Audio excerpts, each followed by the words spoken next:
미국 시장 그리고 암호화폐 시장 함께 알아보는 순서죠. 오늘도 더드림 에센스의 정혜성 전문가 함께하겠습니다. 안녕하세요. 예, 안녕하세요. 정혜선 전문가입니다. 간밤에 미국 시장 많이 밀렸네요. 네, 오늘은 이제 미국장에서 아주 대형 화제가 났다고 볼 수가 있겠습니다. 지금 시장이 국채금리, 그리고 중동전쟁, 기업들의 실적 이렇게 세 가지에 크게 반응하고 있는데 오늘은 어제 장 마감 후에 발표됐던 이 기업들의 실적에 따라서 시장이 크게 빠졌다고 보시면 되겠습니다. 다우지수 같은 경우에는 0.32%, 그리고 S&P 500 지수 같은 경우에는 1.43% 빠졌고요. 나스닥이 가장 크게 빠졌습니다. 지난 2월 이후 가장 크게 빠졌는데 2.43%나 하락하면서 기술주들이 좀 크게 빠진 하루였다라고 보시면 될 것 같고요.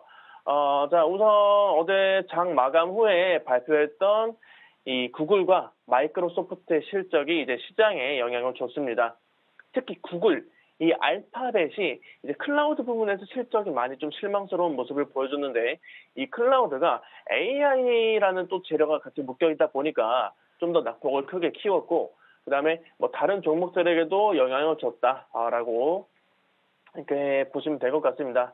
물론 그렇다고 해서 지금 이제 구글 주가가 이렇게 10% 가까이 빠질 일인가 싶기는 한데 아무래도 최근에 이렇게 주가들이 생각 이상으로 움직이는 모습들을 보면은 이제 포모 현상이 같이 일어나는 것 같습니다. 그리고 이제 국채 금리도 보면은 국채 금리도 보면은 어제는 잠깐 좀 쉬어가는 흐름이었다가 이제 오늘 다시 상승세를 보이면서 좀 시장에 하방 압력을 가했고 이제 달러 인덱스까지도 이제 106선에서 이제 내려오지 않고 있다는 점 확인이 가능하고요. 그리고 전쟁 리스크도 지금 계속 안고 가고 있죠. 오늘은 좀 나쁜 소식이 들려왔는데 우선 이스라엘은 이 전쟁을 멈출 생각이 없는 것 같습니다. 어제 유엔 안보리 회의에서 이 유엔 사무총장이 이스라엘에게 이제 가자 지구에 대한 이런 공격을 중단하라고 요구를 했는데 이스라엘은 자기 주민들과 이제 유대인들에게 테러 행위를 한 걸 보고 어떻게 멈출 수 있겠냐면서 진짜 끝장을 볼 생각을 하고 있는 것 같고요. 비록 이제 미국의 요청에 따라서 이제 지상군 투입을 일시적으로 좀 연기를 하게 됐지만은 머지않아 다시 지상군 투입을 본격적으로 진행할 것 같습니다. 자, 또 오늘 밤 사이에는 이제 저번에 시리아에서 이스라엘을 향해 쏜 로켓에 대한 대응으로 이제 이스라엘이 시리아 알레포 국제공항에 이제 공습을 가했습니다. 이번 공격으로 인해서 이제 헤즈볼라 그리고 시리아까지 중동 전쟁에 개입할 수 있다는 분석이 나오면서 시장에 지속적으로 영향을 끼치고 있다는 점 참고하시면 되겠고요. 그래서 오늘 국제유가도 다시 상승을 했습니다. WTI, 브렌트유 각각 1.97% 그리고 2.34% 상승 마감을 했습니다. 자, 그리고 오늘은 지표 발표도 있었어요. 지표 발표도 있었는데 보시면은 미국 9월 신규 주택 판매가 발표가 됐습니다. 예상치 68만 건을 크게 상회를 하면서 75만 9천 건을 기록을 했고요. 전월보다는 12.3% 증가를 했습니다. 8%가량 되는 이제 모기지 금리 상황에서 신규 주택 판매는 증가하고 기존 주택 판매는 감소를 하고 있네요. 경제 지표에 따라서 지금 국채 금리도 크게 왔다 갔다 하는데 내일은 또 이제 3분기 GDP 예비치 발표가 있고 모레는 이 개인 소비 지출 PCE 지표도 발표되니까 저희 미장원에서 참고를 하시면 될 것 같습니다. 자, 그리고 이제 실적 발표도 계속해서 이어집니다. 아마도 내일은 오늘보다 좀 더 타이트하게 이제 진행이 될 것 같은데 내일 같은 경우에는 UPS 그리고 뭐 사우스 웨스트 장마감 후에는 아마존, 인텔, 포드 이런 기업들이 실적을 발표가 되고요. 지금까지 이제 3분의 1 정도가 실적을 발표를 했는데 이 중에서 80%가 예상치를 상회하는 실적을 내놨고요. 오늘만 해도 이제 구글 주가의 하락이 이제 시장을 좌지우지한 걸 보니까 이 다른 기업들의 실적도 이제 투자자들의 투심을 어떻게 움직일지 관심을 가져야겠다라는 말씀까지 전달해 드리도록 하겠습니다. 중동에서도 소식이 안 좋으니까 유가가 또 올라가고 신규 주택 판매도 생각보다 강하고 그러니까 이제 금리 쪽이 계속적으로 이렇게 압력을 받을 수밖에 없죠. 그러니까 이제 상승세가 조금 멈추는 그 주식 시장인 건데 자, 특징주로 좀 가보죠. 지금 구글이 지금 실적 발표한 다음에 지금 주가가 뭐 9% 넘게 이렇게 밀렸고 반도체 지수도 필라델피아 반도체 지수 4% 이렇게 밀렸지만은 메타만 조금 올랐습니다. 네, 장 마감 후에 이제 IBM이랑 메타가 실적 발표를 했죠. 네, 둘 다 호실적을 발표를 했지만은 그나마 메타가 좀 더 이제 부각을 받았는데 일단 3분기 매출이랑 주당 순이익 모두 이제 예상치를 상회를 했습니다. 매출 같은 경우에는 341억 5천만 달러, 그리고 주당 순이익은 4.39달러를 기록을 했고요. 뭐 하루 활동자 수나 이제 사용자 1인당 매출도 이제 전망치를 좀 웃돌았습니다. 그리고 이제 4분기에도 작년보다 매출이 19% 증가할 거라고도 이렇게 전망치를 밝히기도 했고요. 다만 이제 내년부터는 이 메타버스 사업 부문에서 리얼리티 랩스 때문에 지출이 좀 많아질 거라고 했다는 점 참고하시면 좋을 것 같고요. 그리고 애플도 소식이 하나가 있었습니다. 애플도 소식이 하나 있었는데, 자, 애플이 오늘부터 이 서비스 요금을 올린다고 합니다. 뭐 애플 TV 플러스, 아케이드, 뉴스 플러스 이런 서비스들의 요금을 올린다는 건데요.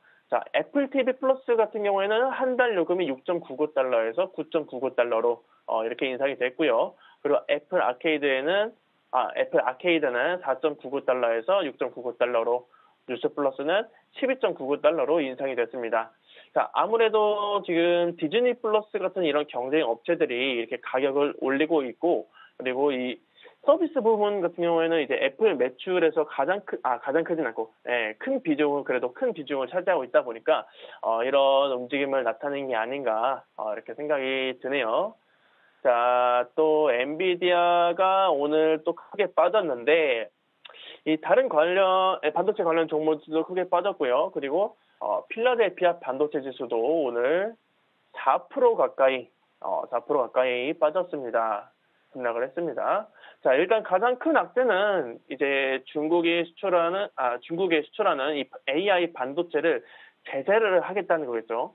근데 이 미국 정부에서 이 수출 통제 조치를 앞당겨서 시행했다고 합니다.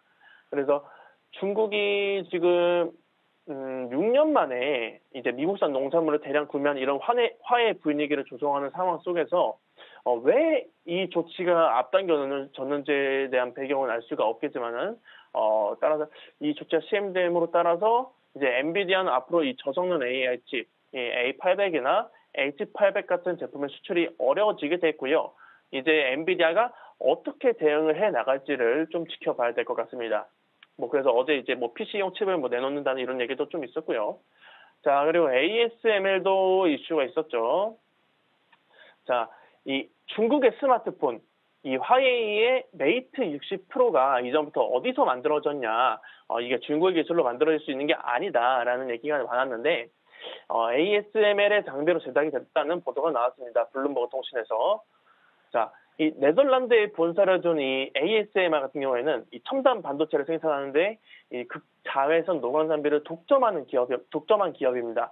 그래서 이 장비로 제작이 됐다고 이제 보도가 나왔는데, 문제는 이 미국의 수출 규제가 이 중국의 반도체 제조 역량을 좀 이 강화를 막기에는 너무 늦었다라는 평가가 같이 나와 있어서 앞으로 이게 어떻게 흐름이 이어질지는 좀 더 지켜봐야 되겠다라는 이슈까지 전달해 드리도록 하겠습니다.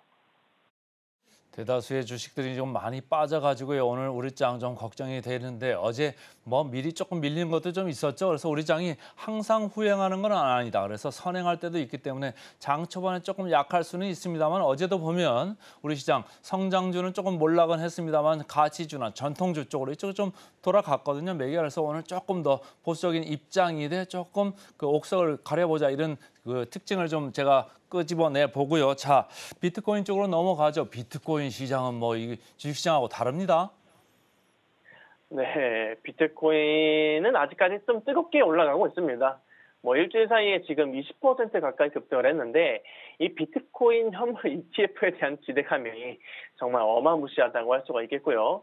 여러 증권사들이 뭐 10만 달러 간다, 20만 달러 간다, 목표치를 좀 높게 잡으면서 이렇게 얘기를 하고 있는데 우선 우리가 집중해야 할 거는 이제 2021년 말에 한창 이제 코인이 불장이던 시기에 찍혔던 이 고점 8천만 원 구간을 뚫을 수 있을지 없을지를 먼저 한번 봐야 될 것 같습니다.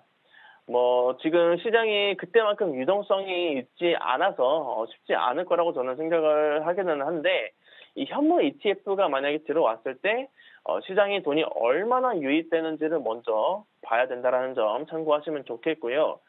어쨌건 이런 흐름이다 보니까 거래소들에서도 지금 좀 바쁘게 움직이고 있는데 이 바이낸스 같은 경우에는 이제 작년 12월에 이 홍콩에 설립한 이 암호화폐 거래소 법인을 이제서야 라이센스 신청을 준비하고 있다고 합니다. 바이낸스 홍콩 법인은 현재 이제 금융 서비스 분야 전문가들로 구성된 팀이 운영을 하고 있고 이전에 거래소들이 홍콩 시장을 잡기 위해 움직일 거라는 이야기가 좀 계속해서 나와줬었는데요. 이제 본격적으로 움직이고 있다고 보시면 좋을 것 같고요. 바이낸스 같은 경우에는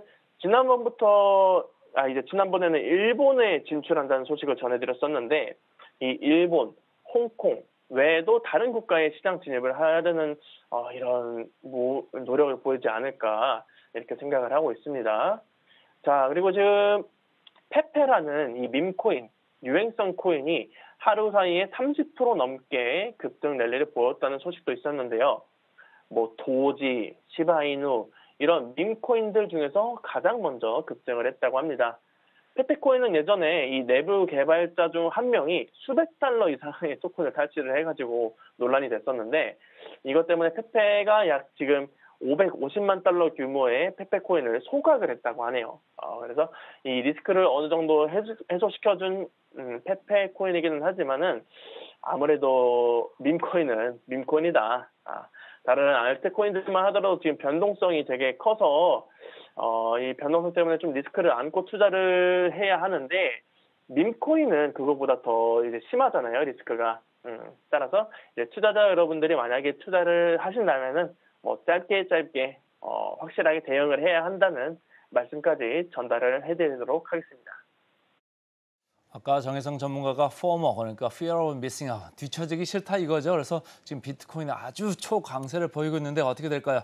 궁금합니다. 자, 오늘도 고생 많았습니다. 고맙습니다. 네, 감사합니다.